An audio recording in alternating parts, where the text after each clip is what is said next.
What's up, everybody? I am back with another video, and in today's video I want to give you 5 idioms, idiomatic expressions associated with go.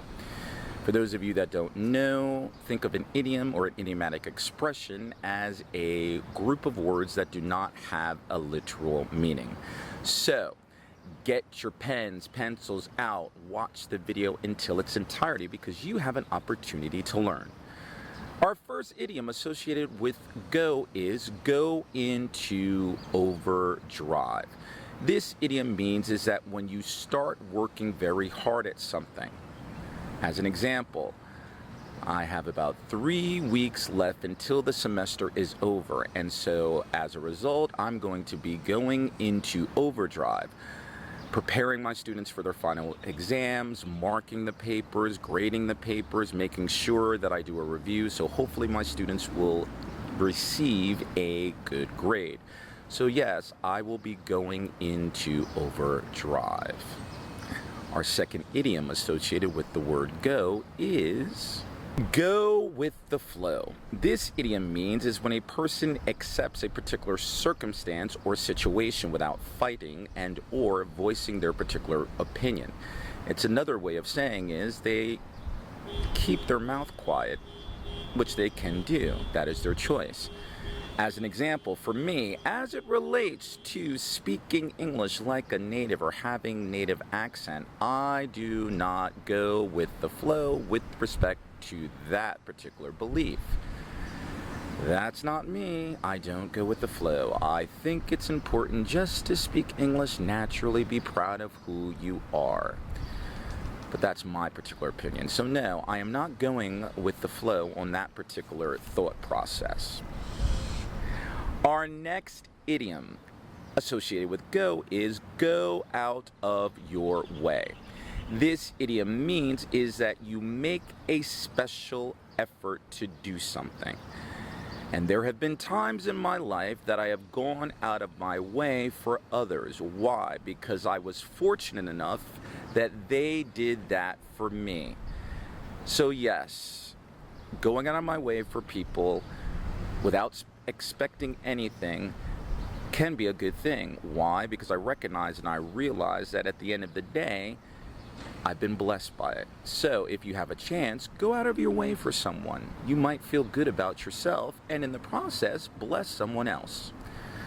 Are you ready for the next idiom associated with the word go? Are you ready?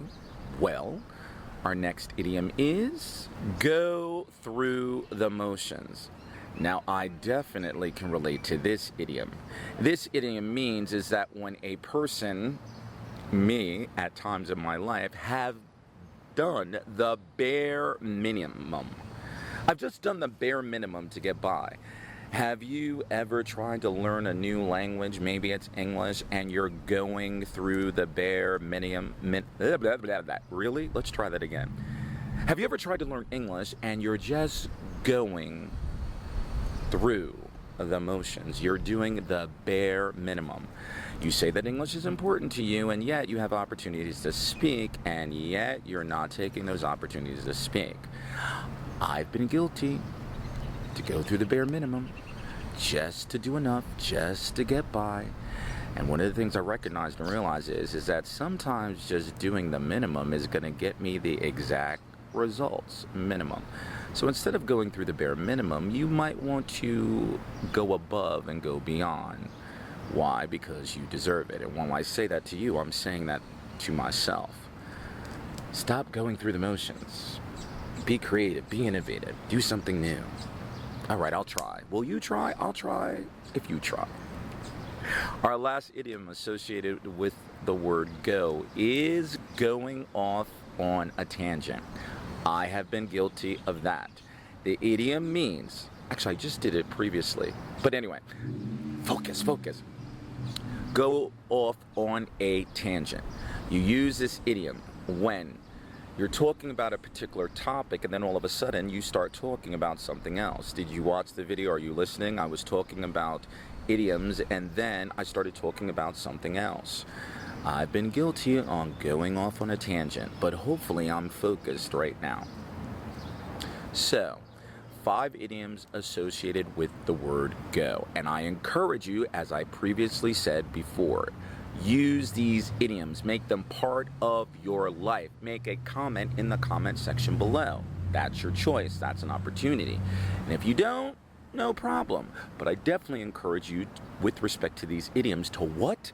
To lie. That's an abbreviation for live in English. The only way that you remember idioms or anything else as it relates to your English journey or whatever you're studying is to become immersed in it, to live in it, to make it part of your life. So, until next time, thank you very much for listening. If you are new, let me introduce myself. My name is Teacher Will. This is the place, hopefully, where you and I learn together. That's definitely my thought and definitely my prayer. Click on that subscribe button, hit that bell notification so that when I drop a video, you will be aware of it. Our theme for this year is courage. Do you have the boldness, the daring, and the nerve to accomplish your goals? So, let me stop this video before I go off on a tangent. Have a good day. Keep learning. And what? Keep believing in who? You.